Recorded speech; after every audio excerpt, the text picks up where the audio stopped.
आम्ही काही विचारणार नाहीये, त्याच्यामुळे नाही, फक्त मुख्यमंत्र्यांचं भाषण होईल आणि मग पुढचं कामकाज सुरू होईल. चला. सभापती महोदया, मराठा आरक्षण या अतिशय महत्त्वाच्या आणि ज्वलंत विषयावर या सभागृहामध्ये अनेक सदस्यांनी चर्चेमध्ये भाग घेतलाय. विरोधी पक्षनेते अंबादास दानवे, गोपीचंद पडळकर, विक्रम काळे, जयंत पाटील, सुरेश धस, अशोक भाई जगताप, कपिल पाटील, प्रसाद लाड, एकनाथराव खडसे, अनिकेत तटकरे, नरेंद्र दराडे, डॉक्टर प्रज्ञा सावंत, अरुण लाड, बाबाजानी दुराणी, अमोल मिटकरी, निरंजन डावकरे, अभिजित वंजारी, महादेव जानकर, रामराव पाटील, प्रवीण दटके आणि इतर सदस्य. तुमचं पण घेतलं ना अनिल परब? अरे कुठे? अरे आई हा इकडे. प्रवीण दरेकर, अनिल परब, सतेज बंटी पाटील, शशिकांत शिंदे आणि जे राहिले असेल ते. सभापती महोदया, अतिशय महत्वाच्या आणि गंभीर आणि ज्वलंत प्रश्नावर, विषयावर या सभागृहामध्ये अनेक सदस्यांनी आपली मतं मांडली आहेत आणि गांभीर्यपूर्वक चर्चा देखील या सभागृहामध्ये झाली. आणि खऱ्या अर्थाने मराठा समाजाबद्दल या विषयावर तळमळीने आणि पोटतिडकीने या ठिकाणी आपल्या भावना व्यक्त केलेल्या आहेत. या सर्वांची आपल्या भावना एकच आहे की मराठा समाजाला आरक्षण मिळाला पाहिजे. आणि मुख्यमंत्री म्हणून देखील माझी देखील पहिल्या दिवसापासून हीच इच्छा मी देखील इच्छा व्यक्त केली होती.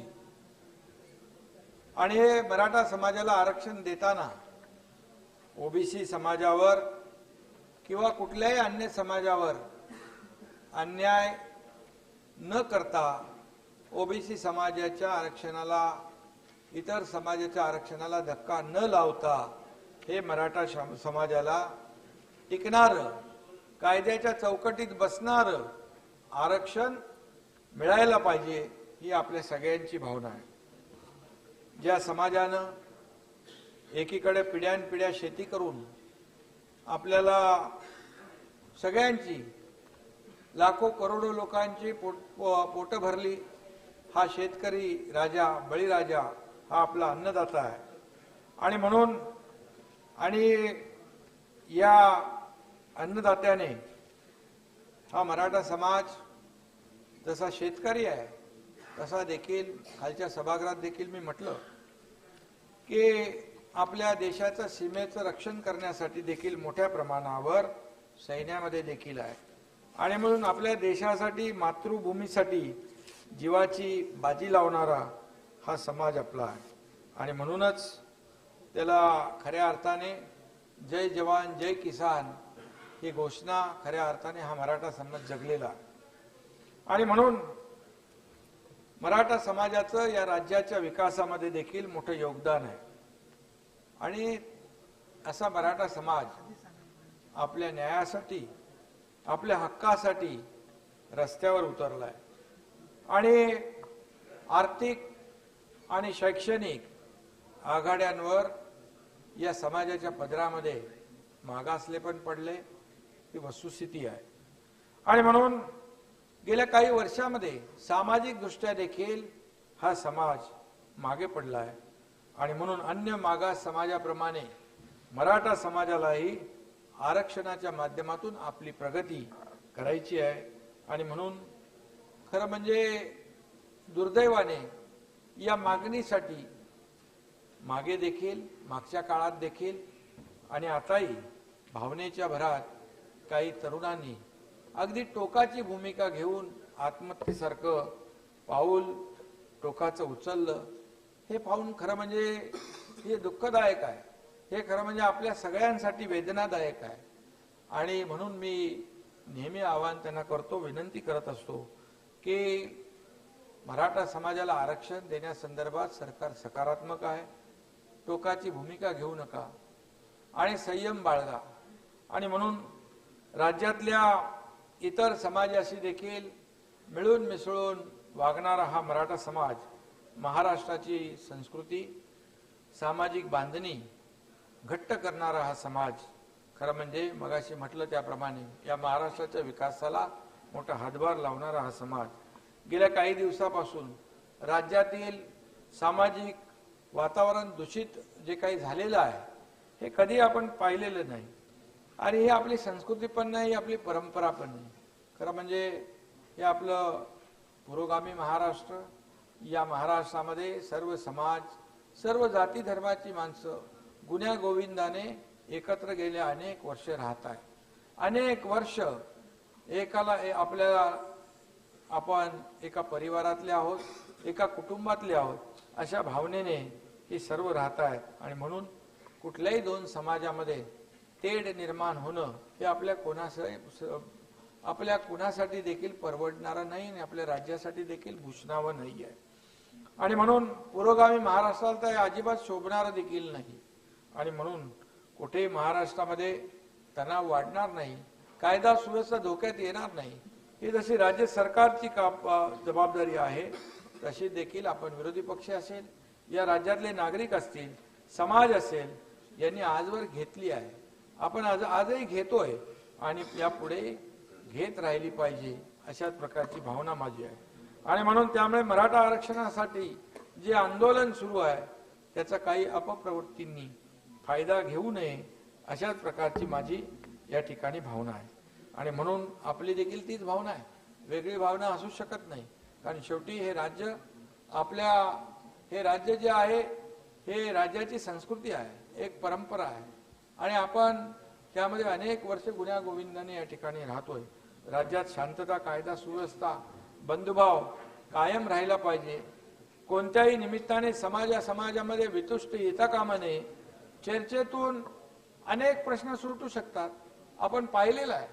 अनेक प्रश्न आपल्या समोर निर्माण झाले.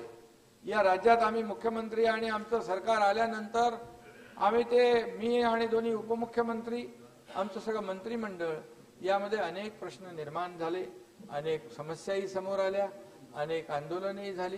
परंतु चर्चेतून त्याला मार्गही निघाला. चर्चेतून मार्ग निघू शकतो आणि प्रश्नही सुटतात, हे आपण आजवर पाहिलंय. आणि त्यामध्ये विरोधी पक्षांनी देखील अनेक वेळा सहकार्याची भूमिका घेतलेली आहे आणि ती देखील नाकारता येणार नाही. आणि म्हणून या प्रश्नाकडे सरकार अतिशय गांभीर्याने आणि अतिशय संवेदनशीलपणे या ठिकाणी पाहते आहे, हे मी या ठिकाणी राज्याचा मुख्यमंत्री म्हणून या ठिकाणी स्पष्ट करू इच्छितो. आणि राज्यातले सर्व समाज बांधव, सर्व जातीपातीतले लोक हे माझ्यासाठी, आमच्या सरकारसाठी एक समान आहेत. त्याच्यामध्ये कुठेही आमच्या मनामध्ये भेदभाव नाही आहे. प्रत्येक समाज घटकाला राज्याच्या प्रगतीमध्ये त्याचा हक्क जो आहे, त्याचा योग्य वाटा जो आहे तो मिळालाच पाहिजे, अशा प्रकारची आमची धारणा आहे आणि आमची सरकारची भूमिका आहे.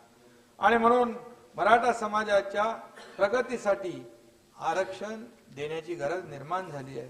ते आरक्षण देण्यासाठी आमचं सरकार आणि आपण सगळे, भूमिका वेगळी नाहीये आणि सरकार कटिबद्ध आहे.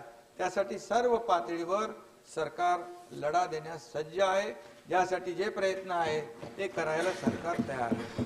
आणि म्हणून आपण सर्वजण गरीब, सर्वसामान्य कुटुंबातले लोक आहोत, शेतकऱ्याची मुलं आहोत. आणि म्हणून आपल्याला माहित आहे की आज बहुसंख्य मराठा समाज देखील आज शेतकरी म्हणून राबतोय, शेतीवर काम करतोय. आणि आपण हे सगळे आपण साक्षीदार आहोत. आणि त्यामुळे शेतकऱ्यांच्या प्रश्नाची जाण देखील आपल्याला आहे. आणि काल म्हणून आम्ही सभागृहामध्ये आणि काल सरकारने देखील निर्णय घेतला शेतकऱ्यांना मदत करण्याचा.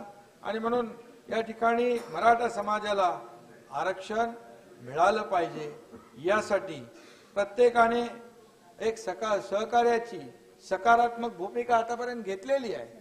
आणि त्यामुळे यामध्ये कायदेशीर पद्धतीने जे काही मनापासून काम करावं लागणार आहे ते सरकार म्हणून आम्ही करतोय. आणि मी मुख्यमंत्री झाल्यानंतर, सरकार स्थापन झाल्यानंतर जेव्हा हा प्रश्न आणि आंदोलनाच्या माध्यमातून समोर आला, त्यावेळेस देखील आम्ही सर्व पक्षीय बैठक बोलावली.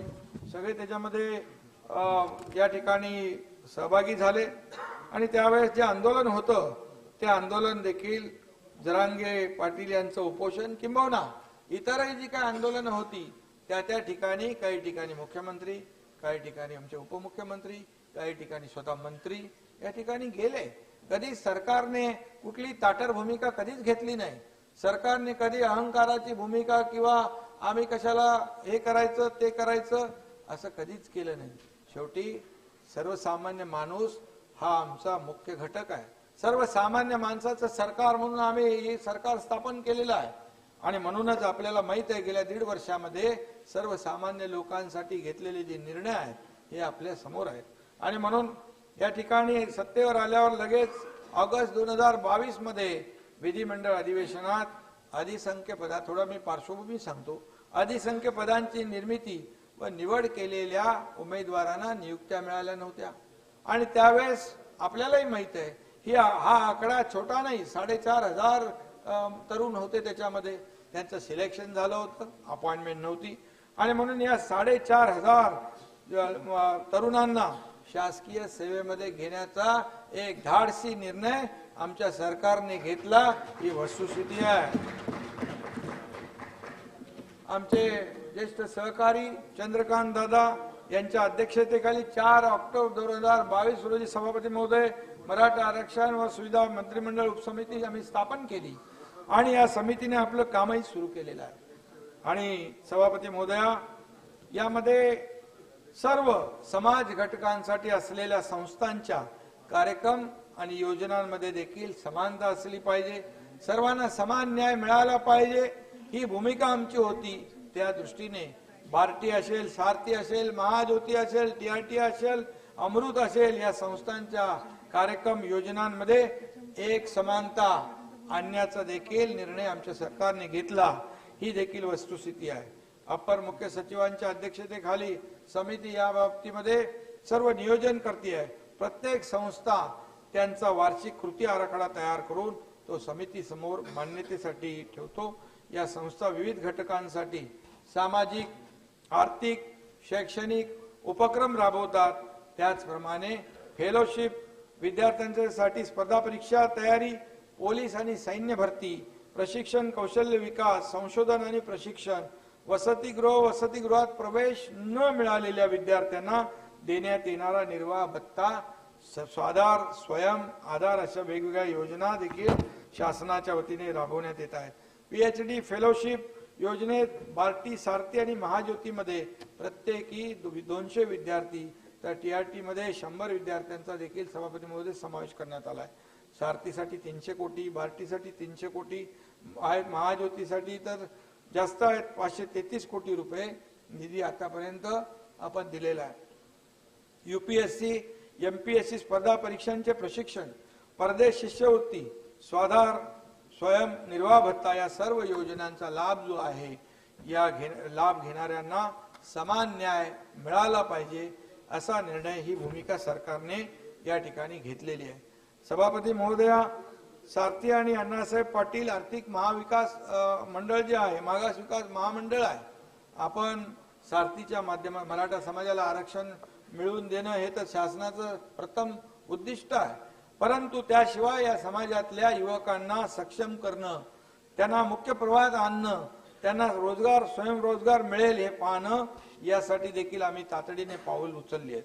सारथी संस्थेमार्फत पीएचडी फेलोशिप या योजनेअंतर्गत मराठा समाजाच्या 2109 विद्यार्थ्यांना 97 कोटी वितरित केले. सभापती महोदया, यामध्ये केंद्रीय सेवांमध्ये निवड झाली आहे. त्यात यूपीएससी मध्ये विद्यार्थी 51, आयएएस मध्ये 12, आयपीएस मध्ये 18, आयआरएस मध्ये 8, एक विद्यार्थी भारतीय विदेश सेवेत निवडला आहे, 2 विद्यार्थी इंडियन फॉरेस्ट सर्व्हिस मध्ये आणि 10 विद्यार्थी केंद्रीय सेवेमध्ये निवडले गेले आहेत. आणि म्हणून अध्यक्ष सभापती महोदया, महाराष्ट्रामध्ये लोकसेवा आयोगाद्वारे घेण्यात आलेल्या विविध स्पर्धा परीक्षांमध्ये क्लास 1 आणि क्लास 2 पदावर गेल्या वर्षी 304 विद्यार्थ्यांची निवड झाली आहे. आणि म्हणून एक या सारथीच्या माध्यमातून जे काही आपण फायदे विद्यार्थ्यांना देतोय त्याचा एक छोटासा मी एक पार्श्वभूमी सांगतोय. सोलापूरच्या मसला खुर्द येथील शशिकांत नरवडे या एका बस कंडक्टरचा मुलगा IFS झाला आहे. नगर जिल्ह्यातला मंगेश खिलारी हा तरुण IPS झालेला आहे. चालू वर्षात सारथीचे 1067 विद्यार्थी महाराष्ट्र लोकसेवा आयोगामधून उत्तीर्ण झालेले आहेत. आणि म्हणून UPSC साठी देखील दिल्ली आणि पुण्यात 500 विद्यार्थी सारथीकडून प्रशिक्षण घेत आहेत. आणि म्हणून हे अनेक लोक या ठिकाणी सरकारी निमसरकारी कार्यालयामध्ये नोकरीला लागलेत. अशा अनेक त्यांच्या यशस्वी स्टोरीज आहेत आणि त्याचे एक छोटासा मी या ठिकाणी परामर्श घेतलेला आहे. मराठा समाजाच्या 75 विद्यार्थ्यांना परदेशी शिष्यवृत्तीचा लाभ दिलाय. इतर अनेक लाभ जे आहेत जवळपास सारथी मार्फत 35,726 विद्यार्थ्यांना रोजगार व स्वयंरोजगारासाठी कौशल्य विकासाचं प्रशिक्षण आपण दिलंय. त्यामुळे आज मराठा समाजाच्या मुलांना आपल्या मुख्य प्रवाहामध्ये आणण्यासाठी सारथी ही संस्था अतिशय चांगलं काम करते आहे. आणि म्हणून सारथीसाठी 300 मगाशी म्हटलं 300 कोटी रुपयाचा निधी आपण मंजूर केलेला आहे. आणि त्याचबरोबर मराठा समाजाच्या विद्यार्थ्यांना स्वाधार योजनेमार्फत देखील निर्वाह भत्त्यामध्ये देखील भरीव वाढ आपण केली आहे. त्यानुसार प्रति विद्यार्थी प्रति वर्ष 60,000, 51,000, 43,000 अशा आपण DBTच्या माध्यमातून त्यांना देखील आपण मदत करतो आहे. आणि त्याच्यात आणखी मी डिटेलमध्ये जात नाही. अण्णासाहेब पाटील मागास आर्थिक विकास महामंडळामार्फत देखील मराठा समाजातील 72,144 जणांना 5,380 कोटी बँक कर्ज मंजूर आपण केले. त्यावर 592 कोटी रुपयाचा व्याज परतावा शासनाने उचललेला आहे. शासनाने जबाबदारी घेतलेली आहे. आणि म्हणून या सर्व योजनांमधून त्यांना आपण नोकरी देणारे उद्योजक आपण तयार करतोय. आणि मी खाली म्हणालो बाळासाहेब म्हणायचे नोकरी घेणारे नाही तर नोकरी देणारे तयार करा. आणि ते देखील या ठिकाणी आपल्या सरकारच्या वतीने आपण करतोय. आणि म्हणून आज इतरही मराठा समाजाला आपण योजना देत असताना OBC समाजासाठी देखील आपण अनेक योजना केलेल्या आहेत. 72 पैकी मी खाली देखील त्यावर भाष्य केलेलं आहे.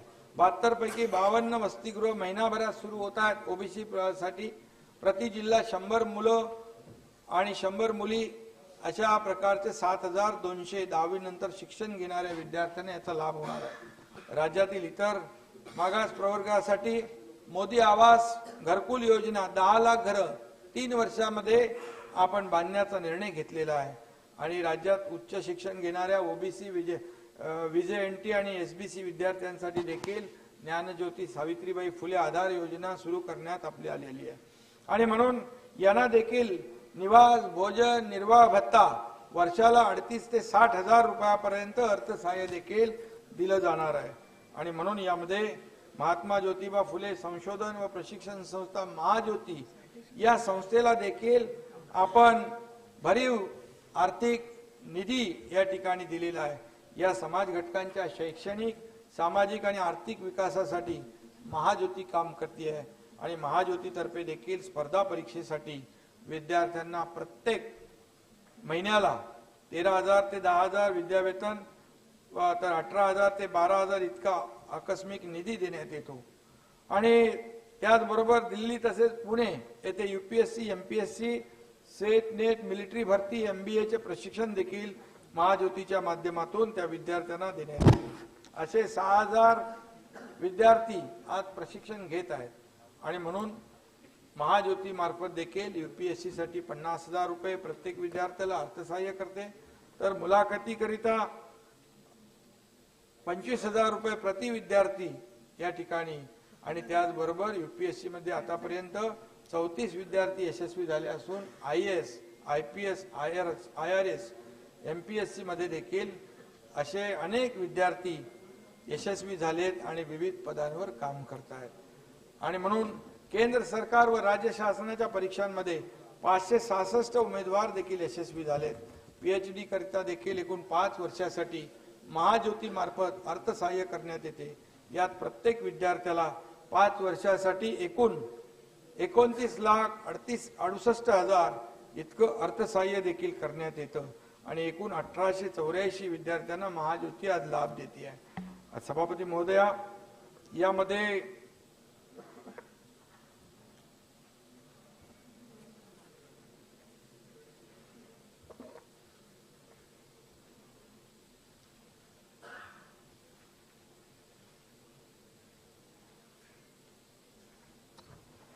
माननीय सर्वोच्च न्यायालयाने आपण यामध्ये जे क्युरेटिव्ह पिटिशन फाईल केलेलं आहे त्याला देखील म्हणजे आता मराठा समाजाला हे आपण या समाजाला जे योजना देतो त्या मी डिटेलमध्ये गेलो नाही। अनेक योजना आहेत मराठा समाजाला जसं आपण देतोय, ओबीसी समाजाला देखील, धनगर समाजाला देखील, ओबीसी प्रमाणे मराठा समाजाला देखील अनेक योजना आपण लागू केलेल्या आहेत आणि त्यामुळे मराठा समाजाला आरक्षण देणं हे आपलं पहिलं उद्दिष्ट असलं तरी सुद्धा यामध्ये त्यांना इतर ज्या काही सवलती आणि ज्या काही योजना आहेत या सर्व इतर समाजाप्रमाणे मिळाल्या पाहिजेत आणि या सर्व सारथी, बार्टी, महाज्योती, टीआरटी या सर्वांमध्ये कुठलाही भेदभाव असता कामा नये, एक समानता असली पाहिजे अशा प्रकारची सरकारची भूमिका आहे आणि म्हणूनच यामध्ये आज आपल्याला सगळ्यांचा उद्देश एकच आहे की मराठा समाजाला आरक्षण मिळालं पाहिजे आणि म्हणून महायुतीच्या सरकारने या बाबतीमध्ये आता मागचं ज्या वेळेस सरकार देवेंद्रजी मुख्यमंत्री होते त्यावेळेस आपण हे मराठा समाजाला आरक्षण दिलं होतं, आपल्या सगळ्यांना माहिती आहे। एकमताने आपण तो निर्णय घेतला, एकमताने निर्णय घेतल्यानंतर तो हायकोर्टामध्ये आपण टिकवला देखील, परंतु सुप्रीम कोर्टामध्ये तो काही कालावधीनंतर रद्द झाला। त्याची कारण मीमांसा मी पुन्हा करू इच्छित नाही, त्यामुळे त्यामध्ये मागास मराठा समाज हा मागास आहे हे आपल्याला तिथे मांडण्याची आवश्यकता होती। दुर्दैवाने काही गोष्टी राहून गेल्या, दुर्दैवाने त्यामध्ये मी जाऊ इच्छित नाही, त्यामध्ये कोणाची चूक होती, कोण जबाबदार होतं हे मी या ठिकाणी खाली काही गोष्टी बोललोय, त्यामुळे मी त्याचा हा होतो ना, कमिटीत मी होतो आणि त्याचं अध्यक्ष कोण होतं आणि मुख्यमंत्री कोण होतं तेही आपल्याला माहित आहे, त्यामुळे मी त्याच्यामध्ये खोलामध्ये जाऊ इच्छित नाही, समजलं की नाही। पण ते दुर्दैवाने सुप्रीम कोर्टामध्ये ते रद्द झालं आणि रद्द झाल्यानंतर भोसले समिती गठीत केली, जस्टिस भोसले, आणि त्यांनी काही शिफारसी केल्या। त्या शिफारसीमध्ये रिव्ह्यू पिटिशन दाखल करण्याची सूचना झाली, रिव्ह्यू पिटिशन दाखल केलं गेलं, परंतु दुर्दैवाने ते फेटाळलं गेलं। मग महायुतीचं सरकार आमचं आलं आणि मग आम्ही क्युरेटिव्ह पिटिशन फाईल केलं। आज क्युरेटिव्ह पिटिशनच्या माध्यमातून आज ज्या वेळी मागच्या वेळी ज्या चुका झाल्या, जे ऑब्झर्वेशन सुप्रीम कोर्टाने नोंदवले, ज्या त्रुटी त्या ठिकाणी दाखवल्या, तिथे कुठल्याही चुका होणार नाही याची काळजी आमच्या सरकारने घेतलेली आहे आणि यामध्ये या ठिकाणी पूर्णपणे मागासवर्ग आयोगाद्वारे अधिकचं सर्वेक्षण, त्याद्वारे संकलित झालेला जो काही स्टॅटिस्टिकल आणि एम्पिरिकल डेटा जो आहे, हा डेटा जो आहे हा पूर्णपणे या ठिकाणी गोळा करण्याचं काम सुरू आहे आणि तशा प्रकारच्या सूचना आज आपण निर्गमित केलेल्या आहेत आणि जे क्युरेटिव्ह पिटिशन जे दाखल झालेलं आहे त्यामध्ये देखील एक विंडो ओपन झालेली आहे। आपल्याला सर्वांना काही लोकांना वाटत होतं की क्युरेटिव्ह पिटिशन पण या ठिकाणी डिसमिस होईल, परंतु सुदैवाने त्यामध्ये सर्वोच्च न्यायालयाने त्यामध्ये लिस्टिंग करून प्रोसेसमध्ये ऐकू अशा प्रकारचं एक भाष्य केलेलं आहे, त्यामुळे तो देखील एक विंडो आपला ओपन झालेला आहे आणि म्हणून राज्य सरकारच्या वतीने तिथं जी काही मेहनत करायची, त्या ठिकाणी जे काही जे तज्ञ वकील आहेत त्यांची जी काही फौज उभी करायची, त्यासाठी आपण एक टास्क फोर्स देखील स्थापन केलेला आहे आणि यामध्ये टास्क फोर्स मध्ये देखील जे तज्ञ आहेत त्याच्यावर काम करतायत आणि जर यामध्ये क्युरेटिव्ह पिटिशन मध्ये सर्वोच्च न्यायालयाने ओपन कोर्ट हिअरिंगला अनुमती जर दिली तर राज्य मागासवर्ग आयोगाद्वारे अधिकचं सर्वेक्षण आणि त्याद्वारे संकलित झालेली सर्व माहिती त्या ठिकाणी सादर करण्यात येईल भाई. आणि त्यामुळे नक्की मराठा आरक्षणाच्या बाजूने युक्तिवाद करण्यासाठी राज्य सरकारच्या वतीने सिनियर काउन्सिलची फौज आपण उभी करतोय. त्यामध्ये ज्येष्ठ विधिज्ञ हरेश साळवी, मुकुल रोहतगी, तुषार मेहता, आत्माराम नाडकर्णी, परमजीत सिंग पटवालिया, विजय सिंग थोरात, अनिल साखरे, शेखर जगताप, वैभव सुबदरे, अक्षय शिंदे आदींचा त्यात समावेश आहे. आणखी काही लोकांना यामध्ये तज्ञ लोकांना ज्यांनी पूर्वी आरक्षण देताना हायकोर्टामध्ये देखील जे काही बाजू मांडताना मेहनत घेतली त्यांची मदत या ठिकाणी घेतली जाईल. आणि म्हणूनच या ठिकाणी मगाशी मी म्हटलं की या कामी सर्वांची मदत घेतली जाईल. आणि हे जे काही क्युरेटिव्ह पिटिशन जे आहे यामध्ये सरकार या मराठा समाजाची जी काही बाजू आहे ती भक्कमपणे मांडली जाईल आणि त्यासाठी सर्व प्रयत्न या ठिकाणी केले जातील. आणि त्याचबरोबर आयोग देखील आपण पुनर्गठित केलेला आहे. त्याला देखील आपण जे काही सूचना करायच्या त्या सूचना केलेल्या आहेत. त्यांना देखील आपण टर्म्स ऑफ रेफरन्स दिलेला आहे आणि कशा पद्धतीने आपली विनंती केलेली आहे आयोगाला की बाबा लवकरात लवकर आपल्याला हे सर्वेक्षण करण्याची आवश्यकता आहे.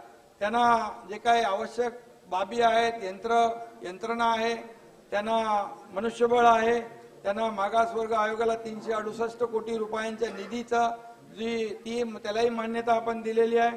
आणि म्हणून आज हे सगळं मराठा समाज जो मागास आहे हे सिद्ध करण्यासाठी किंबहुना ज्या त्रुटी दूर करण्यासाठी हा आयोग या ठिकाणी काम करणार आहे आणि त्यांना पूर्णपणे सरकारी यंत्रणा मदत करणार आहे.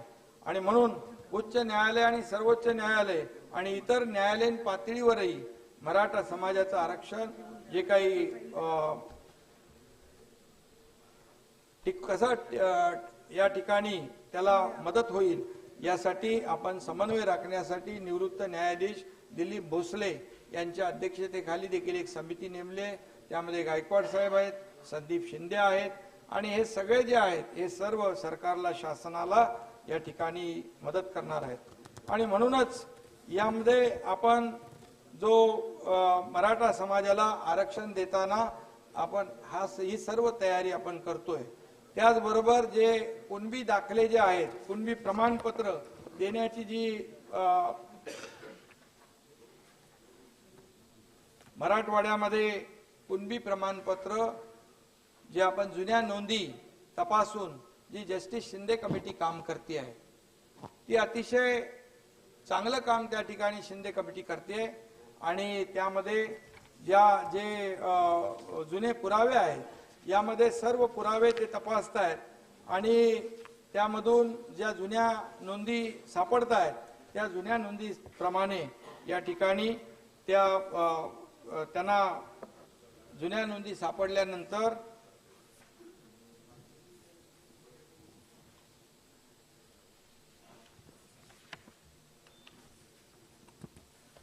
त्या नोंदींच्या प्रमाणे दाखले देण्याची प्रक्रिया देखील या ठिकाणी युद्ध पातळीवर आपण सुरू केलेली आहे. हा GR जो आहे हा जुना GR आहे, हा कायदा जुना आहे, त्याचा अंमलबजावणी प्रभावीपणे करण्याचं काम आपण करतोय. काही नवीन आपण त्याच्यामध्ये कुठलाही निर्णय घेतलेला नाही. परंतु मराठवाड्यामध्ये ज्या जुन्या नोंदी देखील म्हणजे कुणबी नोंदी दिल्या जात नव्हत्या आणि त्यामुळे जस्टिस शिंदे कमिटी आपण गठीत केली आणि जस्टिस शिंदे कमिटी या ठिकाणी काम करते. त्यांनी पहिला अहवाल आपल्याला सादर केला, काल दुसरा अहवाल या ठिकाणी सादर केलेला आहे. आणि म्हणूनच त्या दुसऱ्या अहवालाचा जो काही हे आहे तो आपण कायदेशीर त्याला तपासण्यासाठी विधी व न्याय विभागाकडे आपण तो पाठवलाय आणि त्याच्यानंतर मंत्रिमंडळासमोर ते सादर केला जाईल. आणि त्यानंतर एक कार्यपद्धती जी आहे, SOP जी आहे तयार झालेली आहे. त्याच्यामध्ये ज्या कुणबी नोंद्या निजामकालीन 1967 पूर्वीच्या ज्यांच्या नोंदी आहेत त्या नोंदीप्रमाणे त्याला तो जो नागरिक आहे त्याला त्याचा हक्क मिळाला पाहिजे अशा प्रकारचा निर्णय सरकारने घेत असताना कुठल्याही परिस्थितीमध्ये चुकीच्या पद्धतीने दाखले देता कामा नये याची काळजी आपण घेतलेली आहे. कारण दाखला देणारा आणि दाखला घेणारा चुकीच्या पद्धतीने हे दोन्ही गुन्हेगार आहेत आणि त्यामध्ये कायद्यामध्ये जी तरतूद आहे त्यामुळे ओबीसी समाजाने देखील मनामध्ये कुठली शंका संभ्रम बाळगता कामा नये की ज्या जुन्या नोंदी जो कायदा आपला जुना आहे 1967 पूर्वीच्या ज्या नोंदी आहेत निजामकालीन ज्या नोंदी आहेत त्या नोंदी देखील आहेत, उर्दूमध्ये आहेत, मोडी लिपीत आहेत, फारसी भाषेत आहेत आणि या सगळ्या ज्या आहेत तपासण्याचं काम जे आहे ही जस्टिस शिंदे कमिटी करते आणि त्यामध्ये देखील बऱ्यापैकी आपल्याला त्याच्यामधून जुन्या नोंदी सापडत आहेत आणि जुन्या नोंदी सापडल्यानंतर ज्या व्यक्तीच्या जुन्या नोंदी सापडतील 1967 पूर्वीच्या त्याच्या ब्लड रिलेशन रक्तामासाचं जे नातं आहे त्याला ते दाखले घेण्यास तो पात्र होईल आणि ते त्याला दिले जातील. त्यामुळे कायद्यामध्येच आपली तरतूद आहे. त्या कायद्याच्या तरतुदीला धरून या ठिकाणी 1967 पूर्वीच्या जुन्या नोंदी ज्यांच्या असतील त्यांच्या ब्लड रिलेशन च्या मध्ये रक्तामासाचे नातेवाईक जे आहेत त्यांना ते आपल्या कायदा जो आहे त्या कायद्याप्रमाणे या ठिकाणी हा दिनांक 24 नोव्हेंबर 2017चा कायदा आहे रक्त नाते संबंधीचा आणि म्हणून त्याप्रमाणे त्याप्रमाणे त्यांना जे दाखला दिला जाईल. एवढ्या स्पष्टपणे या ठिकाणी मी नमूद करू इच्छितो. त्यामुळे कोणीही संभ्रम बाळगण्याची आवश्यकता नाही. काही लोकांना वाटतं की काही खोटे प्रमाणपत्र दिले जात आहेत आणि काही वाढवून काही काम केलं जात आहे, परंतु यामध्ये जो दाखला देतो जो नोंद म्हणजे ज्याला मिळते त्याच्याकडून देखील ॲफिडेव्हिट घेतलं जातं आणि त्यानंतर व्हॅलिडिटी होते, पडताळणी होते आणि त्यानंतर त्याला तो लाभ मिळतो. त्यामुळे एवढं स्पष्टपणे आणि आपण सरकारने कुठलंही नवीन काम केलं, नवीन कायदा नाही, नवीन निर्णय घेतलेला नाही, जुना निर्णय आहे पण त्याची प्रभावीपणे अंमलबजावणी होत नव्हती. ती करण्याचं काम जस्टिस शिंदे साहेबांनी केलंय. त्यांना खरं म्हणजे त्यांना धन्यवाद दिले पाहिजे आणि खऱ्या अर्थाने कारण शेवटी वन माणूस भटकत होता, त्याला काहीच कोणी रिस्पॉन्स देत नव्हता. आज स्वतः सगळी यंत्रणा जी आहे ही काम करते आणि त्या यंत्रणेच्या माध्यमातून जे खरं आहे त्या खऱ्या व्यक्तीला त्याचा अधिकार आहे तो मिळवून देण्याचं काम सरकार करते आणि कुठल्याही परिस्थितीमध्ये मगाशी मी डिटेलमध्ये म्हणालोय परंतु कुठल्याही परिस्थितीमध्ये असा कुणीही कुणबीच्या नावावर बोगस प्रमाणपत्र घेऊ शकत नाही. कायद्यानुसार तो अपराध आहे घेणाऱ्यालाही आणि देणाऱ्यालाही. त्यामुळे तो दंडनीय आहे आणि म्हणून याची देखील सरकार काटेकोरपणे अंमलबजावणी करते आहे आणि म्हणूनच ज्याची नोंद सापडेल त्याचे नातेवाईक जे असतील रक्तामासाचे त्यांनी मागणी केल्यास त्याला नियमाप्रमाणे कायद्याप्रमाणे तो जो दाखला आहे तो देणं बंधनकारक आहे. त्याची प्रभावी अंमलबजावणी हे सरकार करते. एवढंच मी आपल्याला या ठिकाणी सांगू इच्छितो आणि म्हणून हा एक भाग झाला आणि त्यामध्ये जे मराठा समाजाचे जे सुप्रीम कोर्टाने काही निरीक्षण नोंदवलेलं आहे की मुख्य प्रवाहाच्या बाहेर पडलेला समाज, डोंगर दऱ्याखोऱ्यात राहणारा समाज, अतिदुर्गम भागामध्ये राहणारा समाज अशा प्रकारे त्यावेळेस जे आपलं एक्सेप्शनल आणि एक्स्ट्रा ऑर्डनरी सर्कमस्टन्स जे अपवादात्मक परिस्थिती आज अपवादात्मक परिस्थिती या राज्यामध्ये निर्माण झालेली आहे, वस्तुस्थिती आहे. आजही आपण जर पाहिलं तर अगदी डोंगर कपारी खोऱ्यामध्ये आम्ही खाली भरत शेठ गोगावलेच्या गावामध्ये तळीये गावामध्ये जेव्हा ती लँडस्लाईड झाली, शंभूराज तुमच्या तिकडे लँडस्लाईड मी तिकडे आलो होतो, ते गाव कुठं कोपऱ्यात होतं, तिथे मिरगाव, तिथे काही कनेक्टिव्हिटी नाही आणि तिथे अगदी कडेकपारीमध्ये दऱ्याखोऱ्यामध्ये असलेली गावं आहेत आणि यामुळे अपवादात्मक परिस्थिती काय आत्महत्या लोक करायला लागलेले आहेत. आज आत्महत्ये शेतकरी जे आहेत आत्महत्या ज्यांची आहे त्याच्यामध्ये 40% मराठा समाज आहे. आज माथाडी आहे, बरोबर ना, माथाडी आहे, डबेवाला आहे, घरकाम करणारी आपली भगिनी आहे, त्याचबरोबर ऊसतोड कामगार आहे, शेतमजूर आहे, सगळे इतर कच्च्या घरात राहणारा मराठा समाज आहे आणि म्हणून अपवादात्मक परिस्थिती यापेक्षा दुसरी होऊ शकत नाही. आणि म्हणून यामध्ये आज मी हे पुन्हा एकदा आवाहन करतो की सरकार अतिशय गंभीर आहे, सरकार संवेदनशील आहे मराठा समाजाला आरक्षण देण्यासंदर्भात, परंतु मराठा समाजाच्या आपल्या तरुणांनी संयम राखणं आवश्यक आहे. आज हे सरकार सकारात्मक आहे, तुम्हाला समोर दिसतंय. आज जस्टिस शिंदे कमिटी चांगलं काम करतेय. आज आपण मागासवर्ग आयोग आपण पुनर्गठन त्याचं केलंय, त्याचं काम सुरू झालेलं आहे. 3 जस्टिस त्यांना आपण सल्लागार म्हणजे ऍडवायझरी बोर्ड मध्ये घेतलेला आहे. आणि आज मराठा समाजाला मागास सिद्ध करणं हे यासाठी मागासवर्ग आयोग काम करतोय. ह्या सर्व बाबी स्पष्ट आहेत, कुठेही कोणापासून काही लपवलेलं नाही, सगळं ट्रान्सपरंट आहे. आणि त्यामुळे माझी एवढीच विनंती आहे की मराठा समाजाने आणि आपल्या तरुणांनी देखील बिलकुल यामध्ये संयम राखणं आवश्यक आहे. आपल्या भूमिकेशी आपल्या भावनांशी सरकार पूर्ण सहमत आहे आणि आम्ही जे बोलतो ते करतो. मी छत्रपती शिवाजी महाराजांची शपथ जाहीरपणे घेतली. अनेक लोकांनी सांगितलं छत्रपती शिवाजी महाराजांची शपथ घेतली, कारण आज मराठा समाजाला एक आश्वासित करण्याची आवश्यकता होती. त्यांच्यामध्ये संभ्रम निर्माण झाला होता, आम्हाला काय होणार, कधी मिळणार, काय होणार, त्यामुळे आत्महत्या करू लागले. एक जरी आत्महत्या आपण थांबवली तरी सुद्धा आपल्या जीवनाचं सार्थक झालं, कारण एक आत्महत्या झाली तर त्याचं कुटुंब वाऱ्यावर उघडं पडतं. आणि म्हणून मी ते केलं. मराठा समाजाचा जो काही आज प्रश्न निर्माण झालेला आहे आणि आज मराठा समाज या ठिकाणी आरक्षण मिळवण्यासाठी रस्त्यावर आलेला आहे, अशा प्रसंगी त्याच्या पाठीशी उभं राहण्याचं काम मी केलंय. या ठिकाणी जरी दुसरा समाज जर असता, अशा अडचणीमध्ये ओबीसी समाज असता, आणखी कुठला समाज असता, तरी त्याच्यासाठी देखील छत्रपती शिवाजी महाराजांची शपथ मी खाल्ली असती. कारण शिवाजी महाराजांची शपथ घेणं, छत्रपती शिवाजी महाराज आपलं आदर्श आराध्य दैवत आहे, आदर्श आहे. आणि आम्ही जे बोलतो ते करून दाखवतो. खाली सांगितलेलं मी इथे सांगत नाही, कारण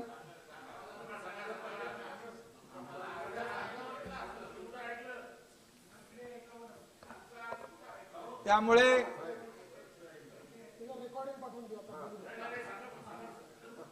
आणि म्हणून मी एवढंच सांगतो की जे शासन हे सर्वसामान्यांचं सरकार आहे. मी आज कोणावरही काय कोण चुकलं, कोणी आरक्षण कुणामुळे गेलं, त्या बाबतीमध्ये मी काय जास्ती टीका टिप्पणी करू इच्छित नाही. परंतु जे आम्ही बोलतो 4,500 लोकांना नोकऱ्या देण्याचं धाडस आम्ही दाखवलं. आज जस्टिस शिंदे साहेबांच्या माध्यमातून हे काम सुरू आहे. मागासवर्ग आयोगाच्या माध्यमातून आज मराठा समाज मागास आहे, कारण या ठिकाणी सुप्रीम कोर्टाने मराठा समाज मागास नाही फॉरवर्ड आहे अशा प्रकारचे ऑब्झर्वेशन नोंदवले. तर पहिलं तर आपल्याला मराठा समाज हा मागास आहे सिद्ध करावं लागेल. त्यासाठी मागासवर्ग आयोग काम करतोय. या ठिकाणी क्युरेटिव्ह पिटिशनच्या माध्यमातून आपण तयारी करतोय. त्यामुळे आम्ही जे बोलतो ते करतो. आणि म्हणून हे जे करतो ते मी जे बोलतो ते करतोय 1.5 वर्षापूर्वी करूनही दाखवलेलं आहे. त्यामुळे आपल्याला मी सांगू इच्छितो, मराठा समाजाला आरक्षण देण्याचा शब्द या ठिकाणी आम्ही दिलाय आणि ते आरक्षण देत असताना कुठल्याही समाजावर अन्याय होणार नाही आणि त्याला धक्का लागणार नाही ओबीसी समाजाला, हे देखील या ठिकाणी मी निक्षून सांगतोय. आणि म्हणून मी आपल्याला जास्त काय लांबलचक भाषण करत नाही, पण मराठा समाजाला मागास सिद्ध करण्यासाठी जे काही पुरावे आहेत, जे आपल्याला जो काही एम्पिरिकल डेटा गोळा करायचा आहे तो युद्ध पातळीवर आपल्याला करायचा आहे. त्यासाठी 360 कोटीचा तरतूद आपण केलेली आहे. त्यांना लागणारी सर्व यंत्रणा आपण देतोय, त्यांना सर्व मनुष्यबळ आपण देतोय, त्यांना 3-4 गोखले टाटा अशा ज्या काही संस्था आहेत त्यांची मदत आपण देतोय. पूर्ण मशिनरी जी आपली आहे राज्याची, जिल्हा लेवलची प्रशासन, त्यांना आपण त्यांच्या मदतीला देतोय. आणि जेणेकरून हे मागासवर्ग आयोग जो आहे त्याला आम्ही विनंती केलेली आहे की लवकरात लवकर आपण या ठिकाणी आपला अहवाल द्या. आणि हा अहवाल आल्यानंतर या ठिकाणी फेब्रुवारीमध्ये आवश्यकतेनुसार या ठिकाणी विशेष अधिवेशन घेतलं जाईल आणि त्या अधिवेशनामध्ये मराठा समाजाला आरक्षण देण्याबद्दल योग्य तो निर्णय घेतला जाईल अशा प्रकारचा शब्द मी या ठिकाणी देऊ इच्छितो। आणि म्हणून दोन विषय, एक मराठा समाजाला आरक्षण देणं आणि कुणबी दाखले या ठिकाणी देणं। कुणबी मगाशीच मी त्या बाबतीत स्पष्टता केलेली आहे की ज्या व्यक्तीला कुणबी जे नोंद 1967 पूर्वीची जी सापडेल त्या व्यक्तीच्या रक्तामासाचे ब्लड रिलेशनचे जी लोक असतील त्यांना कायद्यानुसार, हा जो कायदा आहे या कायद्याप्रमाणे त्यांना प्रमाणपत्र देण्याचं बंधनकारक आहे आणि तशा प्रकारच्या सूचना संबंधित लोकांना दिल्या जातील। सभापती महोदया, यामध्ये एवढंच मी सांगेन की हा सर्वांचा विषय आहे।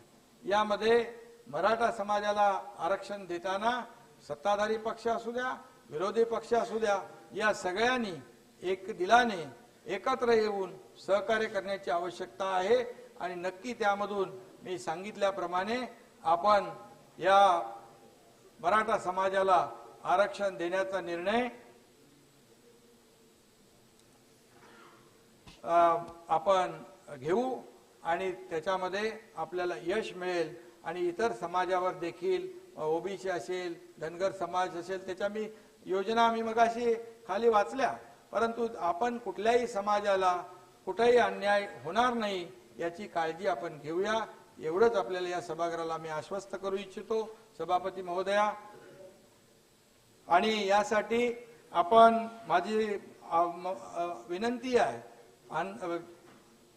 आणि आव्हान आहे की जे आंदोलनकर्ते आहेत त्यांनी देखील, मनोज जरांगे पाटील असतील किंवा अनेक कोणी दुसरे आंदोलक असतील, त्यांना देखील आमचे जेव्हा जेव्हा आवश्यकतेनुसार आम्ही थेट त्यांना जाऊन भेटलेलो आहे आणि त्यांच्या ज्या काही सूचना आहेत त्यामध्ये जे काही निर्णय तातडीने घ्यायचे आहेत, काही आंदोलक आता या अधिवेशन काळामध्ये अनेक मोर्चे आले त्यांनाही आम्ही भेटलो, त्यांच्या शिष्टमंडळाला भेटलो, अनेक लोकांना आम्ही, धनगर समाजाचा परवा शिष्टमंडळ आलं, त्यांनी काही भावना व्यक्त केल्या, त्यांच्या शेळ्या मेंढ्यांचा जो काही मृत्यू होत होता त्यांना काही मिळत नव्हतं। गोपीचंद पडळकर यांनी सूचना केली, शेळ्या मेंढ्यांचं नुकसान होतंय, आम्हाला विमा, सरकारने तातडीने त्याला विमा कवच जाहीर करून टाकलं आणि शेळ्या मेंढ्यांना देखील त्या ठिकाणी त्यांच्या मृत्यूबाबत आपण केलं। त्यांचा चराईचा विषय होता, हलबा समाजाला देखील त्यांच्याही सूचना होत्या, काही प्रश्न होते, तेही आम्ही कराई पास सांगितलं आठवड्यामध्ये द्यायला, तुमच्या समोरच डायरेक्ट बोलवलं ना त्यांना। आणि टोकरा कोळी कुठे गेले आहेत पाटील, सगळे समाज आता सगळे आपल्या सगळ्यांमध्ये जागृती आलेली आहे, चांगली गोष्ट आहे। आणि या सगळ्या सर्व समाजाला सरकार कुणावरही अन्याय करणार नाही, त्यांना अपेक्षा आहे म्हणून या सरकार देणार आहे, हे त्यांना त्यांच्या मनात भावना आहे, घेणार नाही देणार आहे। आणि म्हणून त्यांच्या अपेक्षा ज्या आहेत या अपेक्षामध्ये आपण जेवढं जास्तीत जास्त त्यांना सहकार्य करता येईल, मदत करता येईल। शेवटी हे सरकार आपल्या सगळ्यांचं आहे, तुमचंही आहे, सगळ्यांचं आहे, त्यामुळे सर्वसामान्यांचं सरकार आहे। सर्वसामान्यांच्या अरे विरोधी पक्ष आणि सरकार ही रथाची दोन चाकं आहेत आणि मराठा आरक्षणावर सगळे एक आहोत ना आपण, का वेगवेगळे आहे ते पण थोडे थोडे करूया। निधी देणारे सांगितलं आणि त्यामुळे आपल्याला मी मनापासून सभापती महोदया या सगळ्यांना सभागृहाला धन्यवाद देतो आणि आभार मानतो आणि थांबतो। जय हिंद, जय महाराष्ट्र। सभागृहाने प्रस्तावावर विचार केलेला आहे, आपल्याला पुढचं कामकाज काय करायचं आहे त्याच्यासाठी म्हणून मी एक 10 मिनिटासाठी सभागृहाचं कामकाज थांबवते। त्याच्यामध्ये 10